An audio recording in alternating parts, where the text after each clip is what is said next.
الو سلام، چطوری بهزاد؟ خوبی؟ قربونت. بهزاد میگم امشب زود بیا خونه، من و گندم رفتیم کلی خرید کردیم بریم غذای ایتالیایی باحال درست کنیم ها. باشه زود بیا. باشه خداحافظ. گندم میدونی سلام به ایتالیایی چی میشه؟ نمیدونم. سلام میشه چاو. بگو چاو.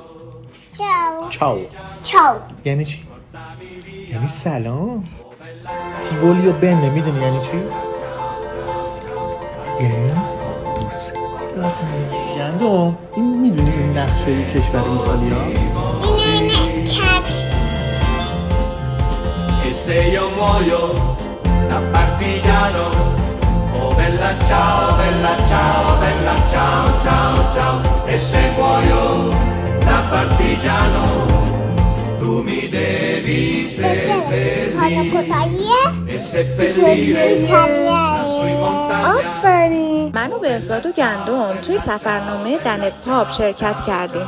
جاتون خالی، خیلی هم خوش گذشت. به نظرم خوبه الان که برای سفر کردن و آشنا شدن با فرهنگ‌های مختلف محدودیت وجود داره، به کمک قوه تخیلمون به همراه بچه‌هامون یه سفر بازی که هم جنبه آموزشی و هم تفریحی داره بریم و لحظات شیرینی رو بسازیم. شما هم میتونید تو این جریان همراه دنت پاپ بشید و لحظاتی پر از خاطره برای خودتون و فرزندانتون بسازید.